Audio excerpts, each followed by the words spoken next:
Hello! అందరూ నమస్కారం. Movie review of 'here blow' 2025 release అయింది. అమెజాన్ ప్రైమ్‌లో స్ట్రీమింగ్ అవుతుంది. ఇదొక యాక్షన్ థ్రిల్లర్ సినిమా.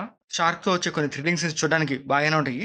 ఇంకా ఈ మూవీ స్టోరీలోకెళ్తే ఒక దొంగలమూట బంగారాన్ని దొంగిలించి కారులో వెళ్తుండగా, ఆ బంగారం ఉన్న కారు అదుపు తప్పి రివర్‌లో పడిపోతది. ఆ గ్యాంగ్‌స్టర్స్ అందులో ఉన్న బంగారాన్ని బయట తీయాలనుకుంటారు. అప్పుడు వాళ్ళని డిసప్టెడ్ డైవర్స్‌ని కాంటాక్ట్ అయ్యి, ఆ డైవర్స్ సహాయంతో నదిలో ఉన్న బంగారాన్ని బయటకి తీయాలనుకుంటారు. సో, వాళ్ళు నదిలో దిగినప్పుడు షార్క్ వాళ్ళ మీద అటాక్ చేస్తదనమాట. సో, ఆ షార్క్ నుంచి ఆ బంగారాన్ని ఎలా బయటకి తీశారనేది మూవీ స్టోరీ అనమాట. వెరీ సింపుల్ స్టోరీయే. నదిలో ఉన్న బంగారాన్ని అసలు బయటికి ఎలా తీస్తారనేది పాయింట్ మీదే మూవీ తీసుకెళ్తూ ఉంటాడు. అక్కడక్కడ కొన్ని ఇంట్రెస్టింగ్ సీన్స్ పెడతారు. అవి చూడడానికైతే పర్లేదు బాగానే ఉంటాయి. అసలు నదిలో షార్కులయితే ఉండవు. అసలు ఆ షార్కులు ఎందుకొచ్చాయి, ఏంటి అని గూడా ఒక ఇంట్రెస్టింగ్ సీన్ చూపిస్తారు. చూడడానికి బాగానే ఉంటాయి. ఆ తర్వాత ఆ షార్క్ నుంచి ఆ బంగారాన్ని ఎలా బయటికి తీస్తారో సీన్స్ అవి కొంచెం ఇంట్రెస్ట్‌గానే చూపిస్తారు. అవి బావుంటాయన్నమాట సీన్స్.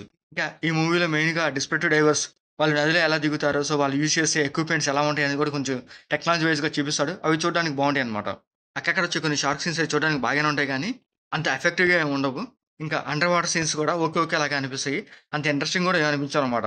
ఇంక ఇదే స్టైల్‌లో క్లైమాక్స్ తీసుకెళ్తాడు. క్లైమాక్స్ కూడా ఒక ఇంట్రెస్టింగ్ సీన్ పెడతారు. అది చూడడానికి బాగానే ఉంటది. అండ్ క్లైమాక్స్‌లో కూడా ఒక యాక్షన్ సీన్ పెడతాడు. ఆ యాక్షన్ సీన్ కూడా బావుంటది.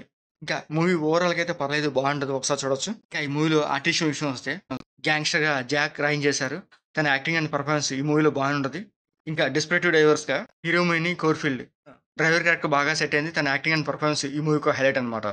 ఇంకా రిమైనింగ్ క్యారెక్టర్స్ కూడా పర్లేదు బాగానే ఉంటాయి. అండ్ ఈ మూవీలో మ్యూజిక్ కూడా ఒకేలాగా అనిపిస్తది. ఇంకా ఈ మూవీ టెక్నికల్ కూడా కొంచెం బావుంటది. ఎందుకంటే ఈ మూవీలో కొన్ని అండర్ వాటర్ సీన్స్ ఉంటాయి. అవి చూడడానికి కొంచెం పర్లేదు బావుంటాయి. అండ్ షార్క్ సీన్స్ కూడా కొంచెం ఇంట్రెస్ట్‌గానే చూపిస్తారు. అవి కూడా బావుంటాయన్నమాట. ఇంకా ఈ మూవీలో బ్లడ్ సీన్స్ కానీ, అడల్ట్ సీన్స్ కానీ అట్లాంటివేం లేవు. ఈ మూవీ అమెజాన్ ప్రైమ్‌లో స్ట్రీమింగ్ అవుతుంది. తప్పకుండా చూడండి మీకు నచ్చితే.